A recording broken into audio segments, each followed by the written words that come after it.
ពុកត្រេកអក្រៃយ៉ា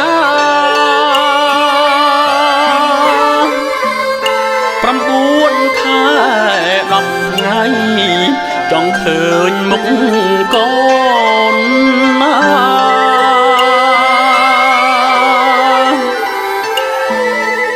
គ្រប់ខែប្រសូតពុកត្រេកអក្រៃយ៉ា9 ខែ 10 ថ្ងៃ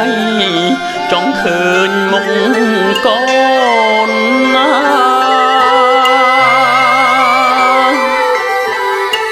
ទ្រូងពុករលួយញ័ររុញជួយខ្លួន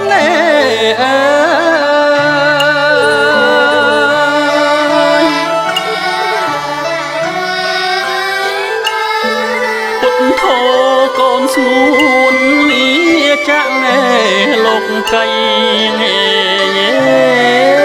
យ៉ាឆ្នាំ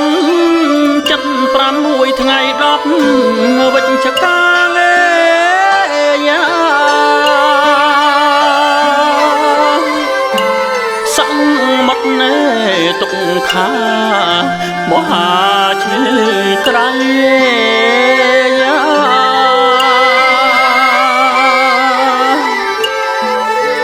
ឆ្នាំ76 ថ្ងៃ 10 វិច្ឆិកាយ៉ាសមុទ្រទុកខាមហាឈឺក្រៃ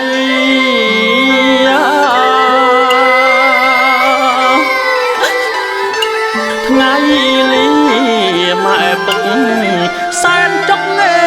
រៀងរៃ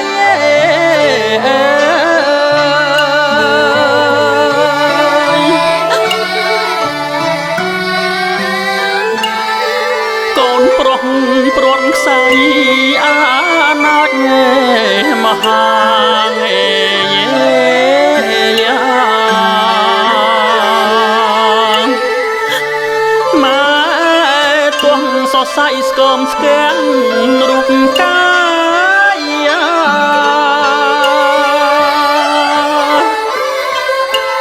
ពុក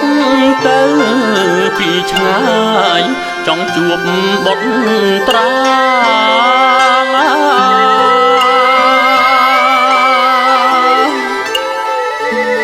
ម៉ែ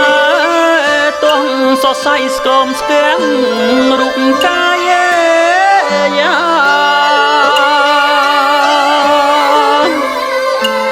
ពុកទៅពីឆ្ងាយចង់ជួបបុត្រត្រា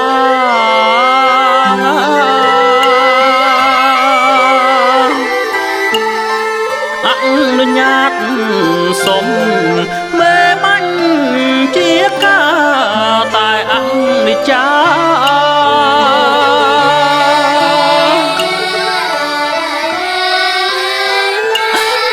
កូនសូនសង្ខាកាយគ្មានក្របអ្វីយ៉ា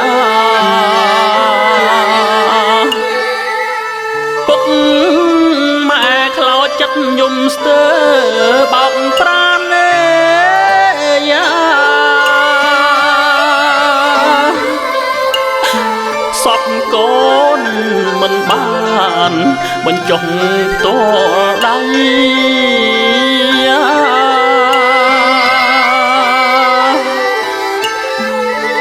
ពុកម៉ែខ្លោចចិត្តយំស្ទើបោកប្រាណយ៉ាសពកូនមិនបានបញ្ចុះផ្ទាល់ដៃ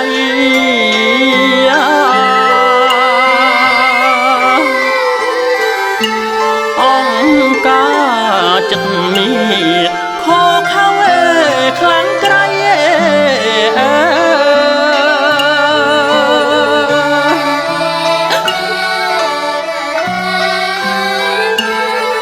ទាញផ្ដាច់និស័យពុកម៉ែ ពីកូន